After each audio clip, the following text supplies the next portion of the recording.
Une fois que vous avez installé votre logiciel Magix Vidéo Deluxe sur votre ordinateur, vous allez maintenant pouvoir l'ouvrir afin de l'utiliser.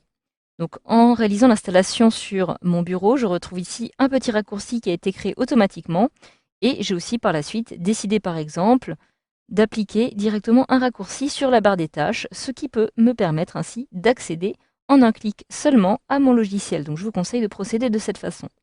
Alors comme je travaille actuellement avec la version d'essai de ce logiciel, je peux cliquer ici sur poursuivre la période d'essai, puis essayer le logiciel afin d'y accéder directement. Donc une fois que vous avez ouvert votre logiciel, vous accédez automatiquement à cette petite boîte de dialogue qui vient donc ici de faire son apparition, qui vous demande ici ce que vous souhaitez faire. En effet, vous pouvez ici décider par exemple de créer un nouveau projet en lui donnant ici un nom. Donc je vais par exemple réaliser un clic à l'intérieur de créer un nouveau projet. Je peux ici donner maintenant un nom à ce projet. Donc je vais l'appeler mon film, comme ceci. Par la suite, vous avez ici d'autres options que nous verrons plus tard dans un autre module. Mais vous pouvez aussi décider de charger un projet existant, donc c'est-à-dire un projet sur lequel vous avez déjà travaillé au préalable, et le retrouver ici directement dans votre ordinateur. Alors vous allez en fait travailler dans ce logiciel avec des projets, des films et des scènes. Alors en fait, le logiciel Magix Vidéo Deluxe est un logiciel très complet et à partir duquel vous allez travailler avec des projets, des films ou encore des scènes. Donc quelle est la différence entre ces trois notions? En fait, on va donner le terme de projet à tout ce qui va contenir ce que vous souhaitez loger sur votre disque. Donc en général, il va s'agir d'un ou même de plusieurs films qui vont disposer eux-mêmes d'une certaine structure. Et ces projets vont pouvoir être enregistrés directement par la suite sur votre disque dur en tant que fichier. Donc il s'agit ici, par exemple, du projet intitulé Mon film. Par la suite, dans votre projet, vous allez avoir un film. Alors, on va entendre par film, par exemple, un film vidéo simple ou encore une combinaison de vidéos et de photos. Alors, en plus de photographies et de vidéos, vous pourrez aussi disposer de musique, de titres, etc., etc. Et par la suite, vous allez exporter le tout sous forme de vidéo. Donc en fait, dans votre projet, vous aurez un ou plusieurs films, et dans votre film, vous retrouverez certaines scènes. Donc les scènes, ce sont en fait les différentes parties principales de votre film, qui peuvent être montrées comme des images fixes ou animées, des photos, des vidéos, mais vous pourrez aussi retrouver dans chaque scène des titres, des transitions ou encore de la musique. Donc voilà, une fois que vous avez créé votre projet, vous pouvez maintenant cliquer sur OK. Alors automatiquement, j'accède à cette interface. J'ai ici une petite fenêtre qui s'ouvre puisqu'il s'agit d'un rappel, comme quoi je travaille sur une version d'évaluation. Et donc, je vais avoir ici des paramètres qui vont être limités. Je clique donc sur OK pour accepter et je retrouve ici l'interface du logiciel. Alors, cette interface va en fait se diviser en trois modes. Vous allez en effet pouvoir utiliser votre logiciel Magix Vidéo Deluxe afin de enregistrer, éditer ou graver vos vidéos.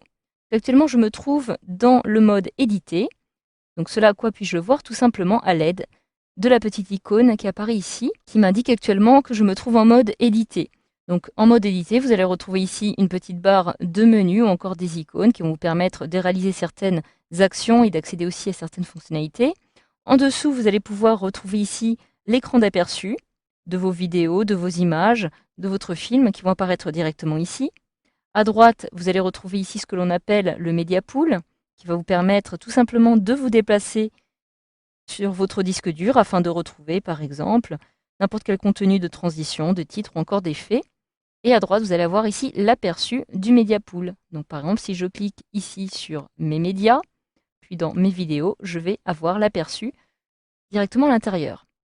Vous avez ici pour l'aperçu le petit lecteur, qui va vous permettre de lire vos vidéos. Et en dessous, vous allez retrouver directement dans cette zone votre projet intitulé Mon film avec à l'intérieur la fameuse chronologie que l'on appelle aussi timeline.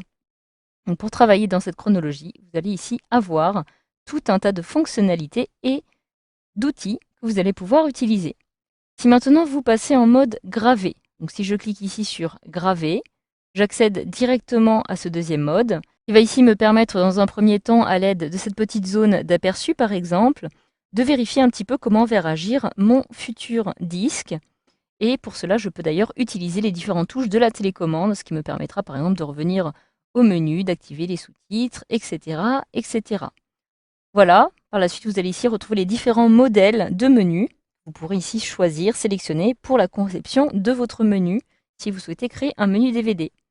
Par la suite, il vous suffit tout simplement de cliquer ici sur Graver pour lancer la gravure. Enfin, vous retrouvez le mode Exporter qui vous permettra ici d'exporter n'importe quel film en précisant le format de votre choix. Donc vous pouvez ici exporter votre film en tant que fichier vidéo, périphérique, lecteur de médias, en film 3D.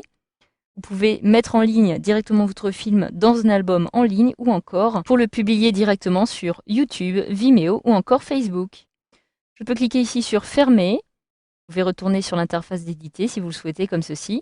Et si vous souhaitez maintenant fermer votre logiciel, vous pouvez passer par le menu Fichier, cliquer sur Fermer ou encore cliquer sur la petite croix qui apparaît ici. Donc voilà, je peux cliquer sur Fermer. Je ne souhaite pas sauvegarder mon film. Et voilà, vous en savez maintenant un petit peu plus sur ce logiciel et ses différentes interfaces de travail de Magix Vidéo Deluxe.